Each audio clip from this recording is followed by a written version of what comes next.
Hello दोस्तों, आप सभी का बहुत बहुत स्वागत है हमारे इस चैनल पे। तो आज हम लोग HTML के कोर्स में सेकेंड पार्ट देखने जा रहे हैं। Got it. तो आज हम लोग समझने वाले क्या है कि कल के लेक्चर में जो भी हमने HTML का कोड लिखा था उसका मतलब क्या होता, हर एक लाइन को समझेंगे और समझेंगे कि भैया ये जो लाइन लिखे हैं क्यों लिखे हैं, इसको नहीं लिखते तो क्या होता और लिखे तो क्या हो रहा। Got it. तो चलिए हम लोग देखते हैं। सबसे पहले हमारे पास क्या लिखा हुआ है, एक लाइन है, लाइन नंबर 1। इसमें लिखा हुआ है डॉक टाइप HTML। ये बताता क्या है? ये बताता है कि भैया वेब ब्राउजर आपके लिए ये जनरेशन का HTML का वर्जन है। अब जैसे हुआ क्या, अब पहले पहले क्या था, HTML बोले कि अभी थोड़ा सा पहले जाते तो HTML4 चल रहा था, उसके बाद अभी चल रहा है HTML5।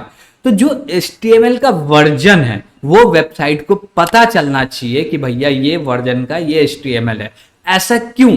ऐसा इसलिए कि हम जब भी वेब ब्राउजर को वर्जन बताते हैं HTML का, तो उसको समझ में आता है कि ये वर्जन में ये सारे चीज को इंक्लूड किया गया है और ये जो पिछला वर्जन है उसमें ये चीज नहीं है।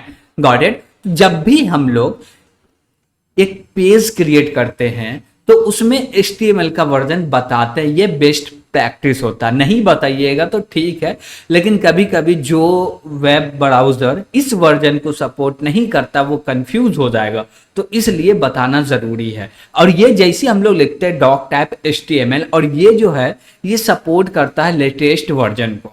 ओके। उसके बाद लाइन नंबर 2 में आते हैं। लाइन नंबर 2 में क्या लिखा हुआ है, HTML LANG, और इसमें एक आर्गुमेंट दिया गया जो कि है EN। अब देखिए कि ये जो HTML है ये पूरे डॉक्यूमेंट को रिप्रेजेंट करता है। कौन? ये जो HTML है ये पूरे के पूरे HTML डॉक्यूमेंट को रिप्रेजेंट करता है। अब यहाँ पे लैंग्वेज में हम लोग दिए हैं इंग्लिश।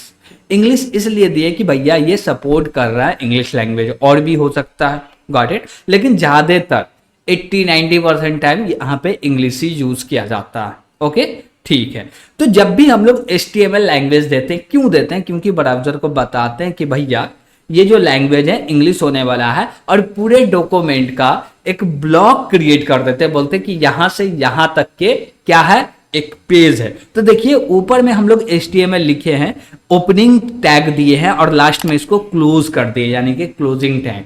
और इसके बीच में हम लोग क्या दिए भैया, डेटा दिए, यानी कि बहुत सारे टैग का यूज करके कुछ कंटेंट को दिखा रहे हैं। Got it. तो जो भी हमको कोई वेब पेज क्रिएट करना हो तो HTML के मदद से डॉक्यूमेंट को क्रिएट करना पड़ता है।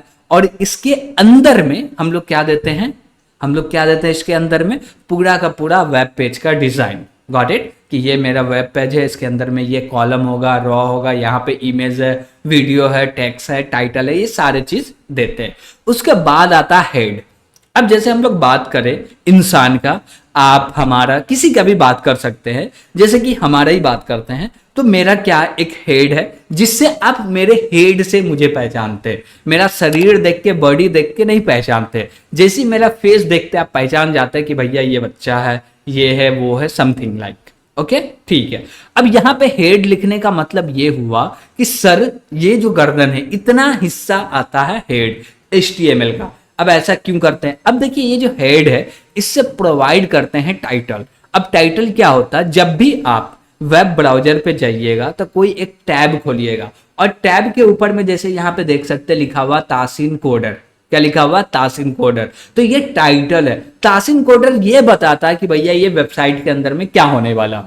अब कोई भी दूसरे वेबसाइट पे जाइएगा तो वहां पे टैब के ऊपर में एक टाइटल देखिएगा, उस टाइटल को देख के समझ में आ जाता है कि पूरे पेज पे क्या होता है। करेक्ट। अब जैसे कि यहाँ पे हम लोग बोले क्या कि थोड़ा सा चेंजेस कर दिए, जैसे ओनली तासीन लिखे, अब यहाँ पे जैसे रिफ्रेश किया ओनली तासीन आ गया। Got it. तो हेड के अंदर में वो इंपॉर्टेंट चीज रहता है जिससे पूरे के पूरे शरीर को डिफाइन किया जाता है, दर्शाया जाता है, जिससे लोग को पता चले कि भैया ये हेड है तो इसका मतलब ये है कि इसके बॉडी के अंदर में ये सारे चीज होने वाला। तो ये क्या, ये हेड टैग है। इसके अंदर में हम लोग एक हेडिंग बनाए हैं, और हेडिंग के अंदर में क्या लगाए हैं, टाइटल लगाए, और टाइटल में ओपनिंग दिए हैं और क्लोजिंग दिए, दोनों टैग का यूज किए, और बीच में क्या दे दिए, कंटेंट। अब यही पूरे लाइन को हम लोग बोल देते हैं एलिमेंट। क्या बोल देते हैं? एलिमेंट। एलिमेंट में एक्चुअली होता क्या भैया, ओपनिंग टैग, बीच में कंटेंट, लास्ट में क्लोजिंग टैग, वो पूरे के पूरे को हम लोग क्या बोल देते हैं, दिट इज एलिमेंट। ठीक है, उसके बाद हम लोग हेड से जैसे ही बाहर निकले हम लोग बॉडी बनाए। अभी तक बॉडी के अंदर कुछ भी नहीं है, तो यहां पे आप लोग देख सकते हैं कुछ भी नहीं लिखा हुआ आ रहा। Got it. अब बॉडी के अंदर चाहते हैं कि कुछ प्रिंट करना हो, जैसे कि हम बोले क्या कि प्रिंट कर दो हेलो। ओके, अब जैसे ही हेलो लिखिए ये प्रिंट होगा, यस हो गया प्रिंट, कोई भी दिक्कत नहीं, यहाँ पे हेलो प्रिंट हो गया। ठीक है, तो भैया यहाँ पे कोई टैग का यूज नहीं किए, डायरेक्ट हेलो प्रिंट कर दी। यस, तो हम लोग बिना टैग का लिखे तो पता नहीं चला कि ये जो डेटा है, जैसे हम बोले HELLO हेलो, तो ये जो डेटा कौन सा डेटा, कहाँ पर्सन है, इसका क्या मानना चाहिए, इसको पैराग्राफ मानना चाहिए, टाइटल मानना चाहिए या कुछ और मानना चाहिए, कुछ भी समझ में नहीं आ रहा। लेकिन इसी को हम लोग बोले क्या कि हम लोग इसको बनाते हैं हेडिंग। क्या बनाते हैं, हेडिंग। तो हम लोग बोलेंगे H1, क्या बोले H1, और इसके अंदर में दो दिए हेलो। अब जैसे ही हेलो दिए तो हेलो क्या हो गया, हेडिंग हो गया। और H1 से लेके H6 तक के हेडिंग आता। क्या बोले, H1 से लेके H6 तक हेडिंग आता। अभी H1 लिए तो ये बड़ा हुआ, H2 लेंगे तो छोटा, H3 और छोटा, H4 और छोटा, H5 और छोटा, H6 और छोटा, सबसे छोटा होने वाला है H6। अब जैसे कि इसमें हम लोग बोले क्या कि और ले लो, H6 ले लेते डायरेक्ट, और यहाँ पे लिखे कोड है। तो देखिएगा ये कितना छोटा यहाँ पे प्रिंट होगा। Got it. इसको चाहे तो जूम भी कर सकते हैं। तो H6 कितना छोटा हुआ और H1 कितना बड़ा हुआ। तो ये जो हेडिंग है इसका यूज करते हैं हेडिंग के लिए। और एक वेब पेज के अंदर में जो H6 का हेडिंग होगा वो एक हो सकता है, ज्यादा हो सकता है, लेकिन H1 का जो हेडिंग होगा वो कहीं पे पूरे वेब पेज में एक ही होगा। क्या बात बोले हम कि भैया जब भी आप कोई एक वेब पेज क्रिएट कर रहे हैं तो वहां पे H1 हेडिंग दे रहे हैं तो H1 हेडिंग एक ही होना चाहिए। अब एक से ज्यादा लिख सकते हैं लेकिन ये बेस्ट प्रैक्टिस नहीं होता। आप चाहते हैं कि भैया हम अच्छा प्रैक्टिस लिखिए कि बड़े जो प्रोफेशनल यूज करते हैं वो काम करे, तो H1 का टैगिंग एक ही लेना है, इससे ज्यादा दूसरा लेना है। H2 ले लीजिए, H3 ले लीजिए, H4 ले लीजिए और भी बहुत सारे। Got it. तो H1 एक ही देंगे। अब H1 क्यों यूज करते हैं भैया, हेडिंग के लिए। ये क्या है, हेडिंग टैग है। H1 से लेके 6 तक यूज कर सकते हैं। ठीक है, इसके बाद हम लोग बोले P। अब P का मतलब क्या होता है, P का मतलब होता है पैराग्राफ। अब जब भी वेब पेज बनाते तो वहां पे कुछ ना कुछ पैराग्राफ लिखने पड़ते हैं, तो पैराग्राफ को लिखने के लिए हम लोग यूज करेंगे P टैग का। कौन से टैग का, P टैग का। P टैग क्या बोलता है भैया, हम पैराग्राफ को दर्शाते हैं। जैसे बोले क्या, आई एम कोडर। ओके, तो यहां पे पैराग्राफ में प्रिंट हो गया आई एम कोडर।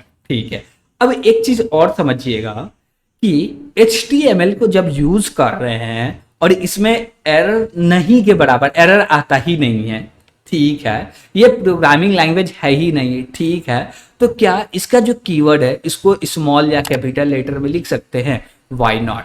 अब जैसे हम बोले क्या कि हमको कैपिटल लेटर में लिखना, हम बोले H1, क्या बोले H1 बोले। अब जैसे ही H1 बोले तब भी काम कर रहा है, कोई एरर नहीं है। तो हम लोग स्मॉल लेटर में भी लिख सकते हैं, कैपिटल लेटर में भी लिख सकते हैं, कोई दिक्कत नहीं है। Got it. तो आपको ये महसूस होता होगा भैया HTML में क्या हम कोई स्मॉल लिख दे, कोई कैपिटल लिख दे तो कोई दिक्कत होगा, नहीं, कोई दिक्कत नहीं है। ओके, क्यों, क्योंकि ये प्रोग्रामिंग लैंग्वेज नहीं है। इसमें आप स्मॉल में लिखिए या कैपिटल में लिखिए, दोनों को सेम ही माना जाएगा। Got it. तो आज हम लोग समझे कि भैया डॉक्यूमेंट क्या बोलते हैं, HTML का डॉक्यूमेंट क्रिएट करते हैं, एक वेब पेज क्रिएट करते हैं जिसमें बेसिक चीज होता है, और ये बेसिक चीज तो होना ही चाहिए, वो सारे चीज को हम लोग समझे। जैसे doc type, HTML, head, title, body, और हम लोग हेडिंग टाइप समझे, और उसके बाद हम लोग पैराग्राफ टैग समझे, ये सारे चीज हम लोग समझे। इसमें आपको कोई भी दिक्कत आ रहा होगा तो कमेंट के माध्यम से जरूर पूछिएगा, और अभी तक इस चैनल को सब्सक्राइब नहीं किए तो सब्सक्राइब जरूर कीजिएगा। तो आज के लिए इतना ही, थैंक यू।